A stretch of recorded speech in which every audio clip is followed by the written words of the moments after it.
Bienvenue pour cet épisode radiophonique produit par l'Université de Lyon qui donne la possibilité à tous les curieux de sciences de s'informer sur les actualités, de débattre sur les savoirs et d'interagir avec le monde de la recherche. 30 minutes d'une création sonore originale pour éclairer le monde qui nous entoure et penser celui de demain. Écoutez, vous comprendrez. Pour cet épisode, comment se gagne l'élection américaine ? Tandis que la campagne pour la Maison-Blanche de 2020 bat tous les records de stupéfaction et alterne entre coups de théâtre et coups bas, demandons-nous à quoi tient le choix du premier représentant de la première puissance économique et militaire mondiale. Nous recevons Marion Douzou, civilisationniste spécialiste des États-Unis, avec qui nous allons décortiquer les tenants et aboutissants du système électoral américain, les enjeux de la scission idéologique et bipolaire entre républicains et démocrates, et évidemment évoquer le rôle joué par la variable majeure du jeu électoral Made in USA, l'argent. Once the winner is declared after all the ballots are counted, all the votes are counted, that'll be the end of it. That'll be the end of it. And if it's me, in fact, fine. If it's not me, I'll support the outcome. And I'll be a president not just for the Democrats, I'll be a president for Democrats and Republicans. And this guy... I want to see an honest ballot count. Gentlemen, you say that's the end of it? This is the end of this debate? An honest ballot count. We're going to leave it there. Thank you. Nous venons d'entendre la fin du débat télévisé du 29 septembre dernier entre les deux candidats à la présidentielle américaine. Deux salles, deux ambiances. Entre l'un, Joe Biden, prêt, on l'a entendu au départ, à reconnaître sans réserve le résultat de l'élection, et l'autre, Donald Trump, plus réservé et qui réclame, n'est-ce pas, que le décompte des voix soit, je cite, honnête. Marion Douzou, bonjour. Bonjour. Vous êtes maîtresse de conférences en civilisation américaine à l'Université Lumière Lyon 2 et chercheuse rattachée au laboratoire Triangle. Avant d'en arriver à débattre du décompte des voix qui leur seront attribuées, les deux candidats ont été engagés, n'est-ce pas, dans un processus de plus d'un an assez complexe, régi par de nombreuses règles constitutionnelles et contraint par beaucoup de pratiques politiques traditionnelles qui se répètent en héritage et sur lesquelles on va revenir. Pour prendre le problème par le bon bout et comprendre comment est-ce qu'on gagne la présidentielle, il convient déjà de se demander, Marion Douzou, comment elle fonctionne. Alors allons-y, comment s'opère le choix des candidats à l'élection présidentielle américaine ? Donc le choix des candidats, c'est un processus qui se déroule de février à juin, donc là de février à juin 2020, et qui est constitué de tout un tas d'élections, à la fois donc d'élections primaires ou de caucus. Donc les règles des élections aux États-Unis se décident au niveau des États, et donc chaque État décide de comment il organise ce choix de candidats. Chaque parti politique, donc en l'occurrence le Parti démocrate et le Parti républicain, organise ses propres primaires. Cette année, ce qui était la primaire avec le plus d'enjeux, c'était la primaire démocrate. Ils avaient 12 candidats et candidates à l'investiture. Pour le Parti républicain, c'était une année où les primaires étaient moins importantes puisque Donald Trump avait deux opposants, mais qui... En fait, les primaires ont presque pas eu lieu parce que c'était le Parti républicain l'avait déjà choisi comme le candidat. Donc, ce qui a vraiment été important, c'est les primaires démocrates. Donc, pour revenir juste brièvement sur la différence donc entre des primaires et des caucus, donc il y a tout un tas de modalités différentes. On peut avoir des primaires ouvertes, donc c'est-à-dire où tous les électeurs peuvent participer, y compris si on n'est pas affilié au Parti démocrate. On peut avoir des primaires fermées où seuls les électeurs du parti participent. On peut aussi avoir des caucus, alors ça c'est le plus, ce qui fait le plus couler d'encre parce que c'est très éloigné de notre mode de scrutin à nous. Donc c'est des assemblées citoyennes qui ont lieu dans des lieux publics et où les électeurs en faveur de Joe Biden ou les électeurs en faveur de Bernie Sanders prennent place dans l'espace physiquement pour exprimer leur vote. Une sorte de débat mouvant qui se voit par la position dans l'espace du public, quoi. Exactement. Et donc, à l'issue de ces élections ou de ces caucus, un certain nombre de délégués est assigné à chaque candidat en proportion de leur score. Et tous ces délégués votent à la Convention nationale du Parti démocrate, en l'occurrence. Et donc, il faut atteindre une majorité de délégués. Si on l'atteint du premier coup, le candidat est élu, et c'est ce qui s'est passé cette année. Si jamais ça n'avait pas été le cas, il y aurait eu plusieurs tours et ce qu'on appelle les super délégués qui seraient rentrés dans la course pour départager les candidats. Venons-en dès lors au scrutin présidentiel. On sait qu'il est indirect et qu'il passe par le biais de grands électeurs. Alors c'est particulier cette notion de grands électeurs. D'abord, qui sont-ils ? Alors, ils sont nommés lors de conventions organisées par des États, ou bien parfois ils sont aussi élus à l'issue d'un vote du comité central du parti. La seule règle, c'est que les grands électeurs ne peuvent pas faire partie du Congrès au moment de l'élection et qu'ils ne peuvent pas être membres d'un bureau fédéral au moment de l'élection.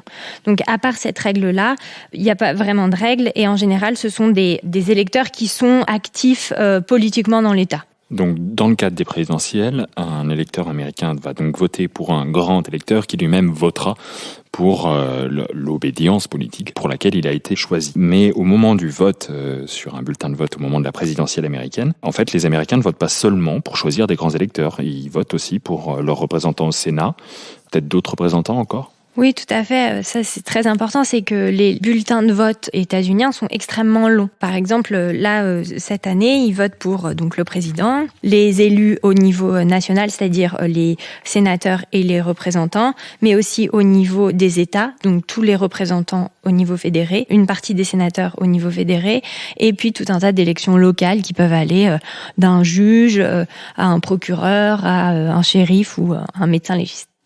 Et oui, on vote pour tout le monde aux États-Unis. Et pourtant, tous les électeurs américains, autre subtilité, ne votent pas en même temps. Le calendrier électoral permet d'organiser des votes anticipés, de mobiliser les votants qui travaillent, car le scrutin se déroule en semaine. C'est une particularité américaine. Il se déroule un mardi, le mardi qui suit le premier lundi du mois de novembre. Et donc ce vote par correspondance semble être cette année un enjeu majeur pour la victoire finale avec la crise sanitaire, mais pas que, parce que il sera déterminant pour favoriser aussi la participation dans un contexte somme toute compliqué. Comment est-ce que se passe le vote à distance et en quoi la participation électorale, Marion Louzou, est un élément décisif de l'élection américaine ? Alors, je vais commencer par la dernière question. La participation électorale est décisive parce que dans l'élection présidentielle, par exemple, la dernière en 2016, il y a 60% seulement des Américains inscrits sur les listes électorales qui ont voté. Donc c'est très peu pour une élection présidentielle dont on a beaucoup parlé. Et donc il y a un véritable enjeu à mobiliser ces gens qui sont inscrits et qui ne votent pas, mais aussi ces gens qui ne sont pas inscrits sur les listes électorales pour les inscrire sur les listes électorales. Et de manière générale, quand la participation augmente, le vote est favorable aux démocrates. Comment ça peut s'expliquer ça ? Parce que les électeurs du Parti républicain sont extrêmement mobilisés et votent beaucoup plus que les électeurs démocrates. L'enjeu pour Joe Biden, c'est de mobiliser 3 catégories qui ont fait défaut à Hillary Clinton en 2016, à savoir les jeunes, les Noirs américains et la population latino. Et cet électorat, c'est un électorat qui se sert beaucoup des modes de scrutin dont vous venez de parler, c'est-à-dire de ce vote qui se fait avant le jour de l'élection. Donc là, l'élection a lieu le 3 novembre et en fait, l'élection a déjà commencé, c'est-à-dire que cette semaine, les gens ont déjà commencé à voter. Ils votent pas seulement par correspondance. Là, en ce moment, il y a des queues, les gens qui font la queue pendant des heures pour aller voter physiquement dans leur bureau de vote. Et donc ça, c'est une question très importante cette année-là, avant également, parce que l'accès au droit de vote aux États-Unis, ça a toujours été un enjeu très compliqué. En 1965, il y a une loi qui s'appelle le Voting Rights Act qui déclare illégale toute limite imposée au droit de vote et qui place certains États sous le contrôle fédéral.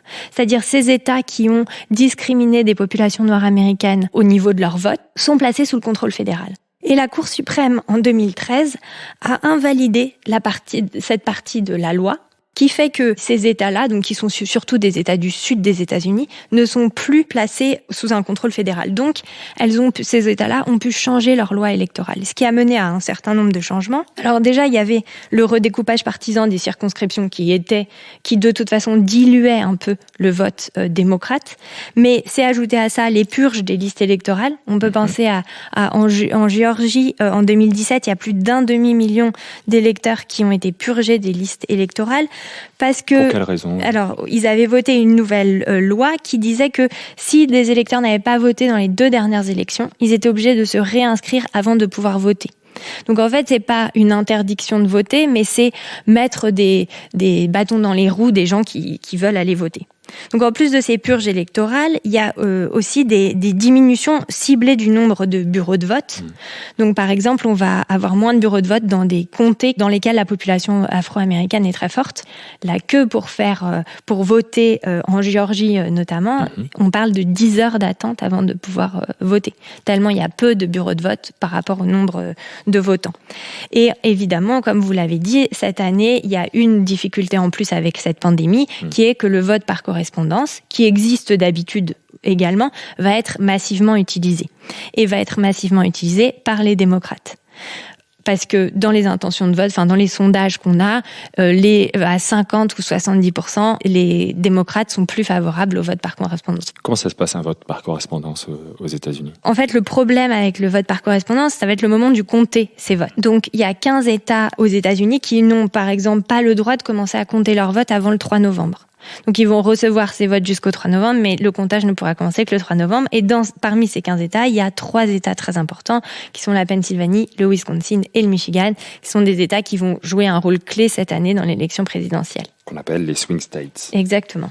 Et donc, on ne sait pas de quel côté ils vont pencher entre les républicains et les démocrates. Et donc, en fait, ce vote par correspondance qui va être donc très long à comptabiliser, va faire que le 3 novembre au soir ou le 4 au matin, ce qui est traditionnellement le moment où on a le résultat de l'élection présidentielle, ça va être très difficile d'avoir un résultat.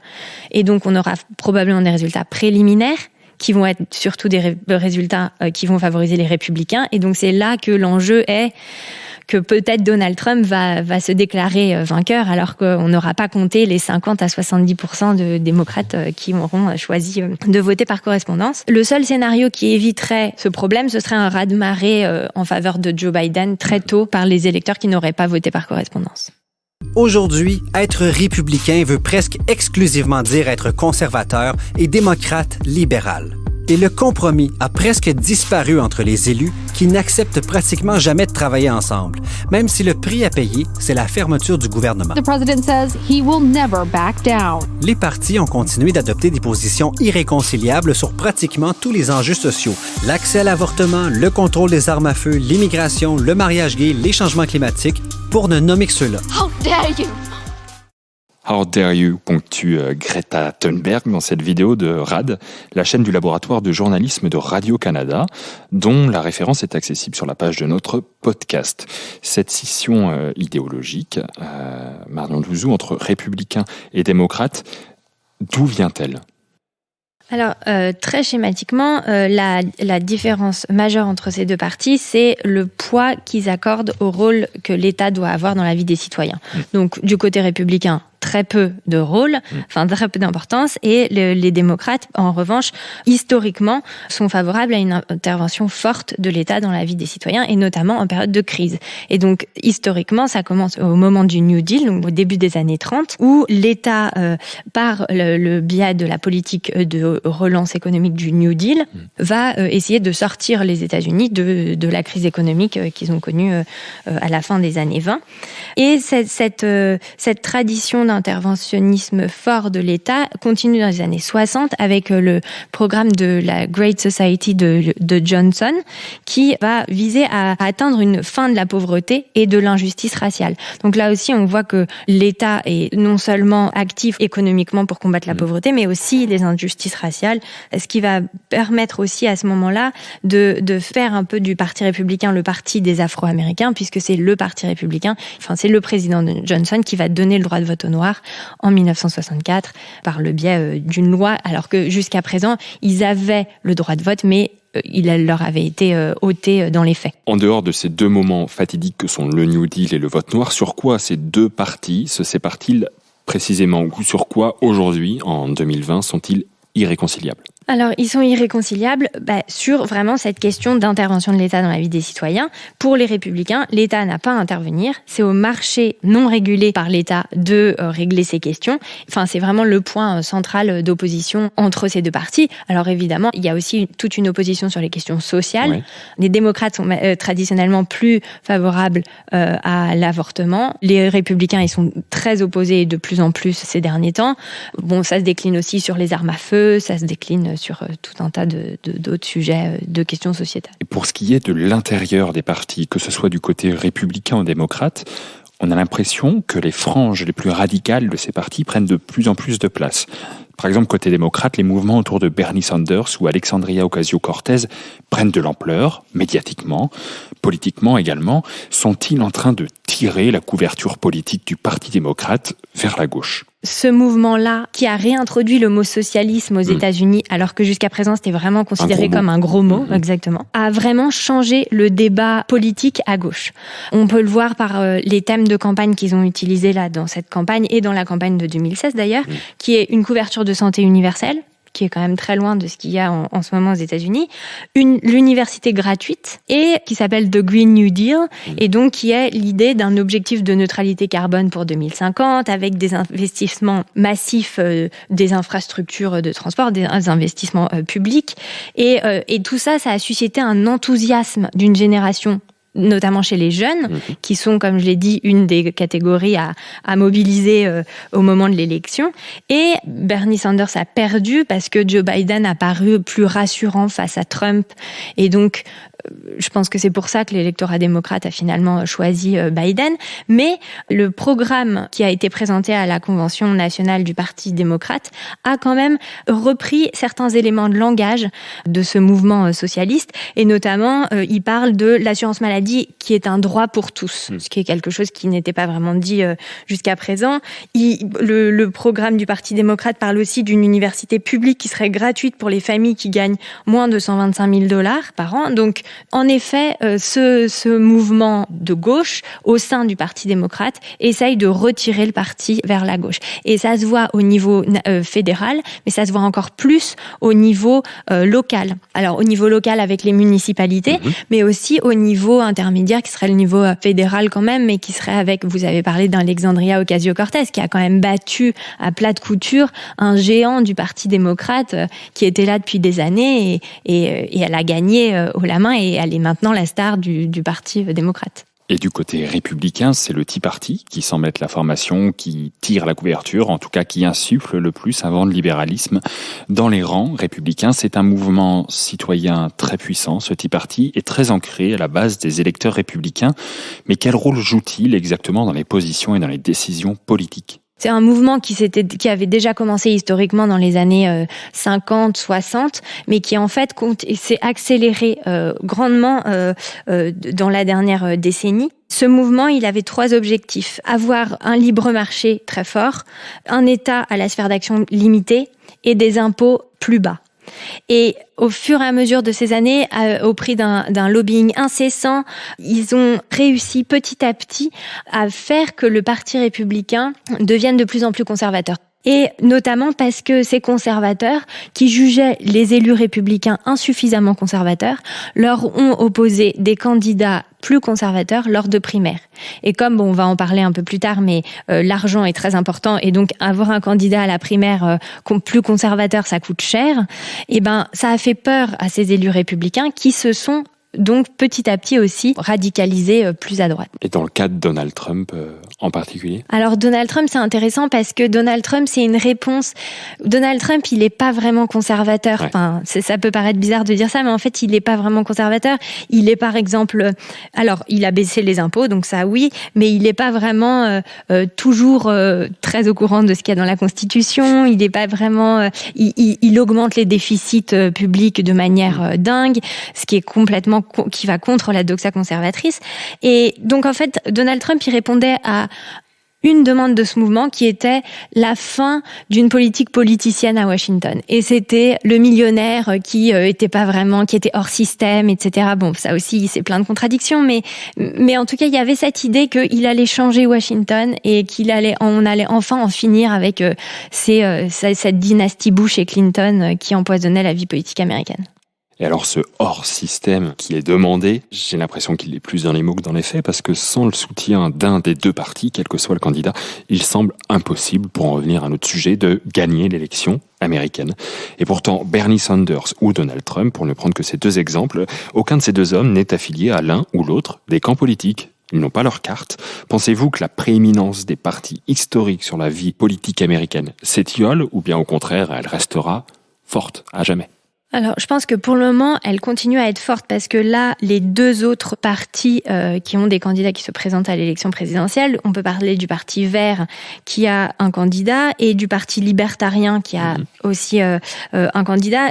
En 2016, ces deux partis ont fait respectivement pour les verts 1%, ont réuni 1% du vote, et pour les libertariens 3,27%, ce qui était un score énorme. Et donc une grande victoire. Donc bon, on voit bien qu'ils sont pas encore en capacité de peser vraiment sur le résultat.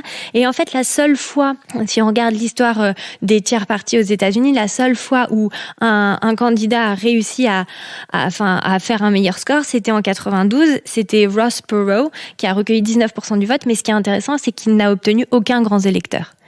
Donc ça veut dire que, en fait, même quand, avec le vote populaire, on arrive à faire un score plutôt pas mauvais, le système des grands électeurs, en fait, dessert quand même les tiers partis. Donc je pense que le Parti républicain et le Parti démocrate ont encore de beaux jours devant eux, même s'ils vont sûrement changer à l'intérieur, au sein de ce parti. Les campagnes politiques ont changé. Il ne s'agit plus de faire le plus de pubs, d'envoyer des emails ou de dépenser plus d'argent. Il s'agit de qui dépense l'argent le plus intelligemment. Aujourd'hui, les campagnes coûtent plus cher, les élections sont remportées avec de petites marges, alors envoyer le bon message à la bonne personne au bon moment est plus important que jamais. C'est là que Cambridge Analytica et nos techniques révolutionnaires peuvent aider. On y vient, Marion Douzou, avec cette hallucinante publicité de Cambridge Analytica. On y vient à ce nerf de la guerre, où dans ce pays, bien plus qu'ailleurs, nous n'imaginons pas que la personne qui gagne l'élection présidentielle réussisse à le faire en étant frugal et peu dispendieux.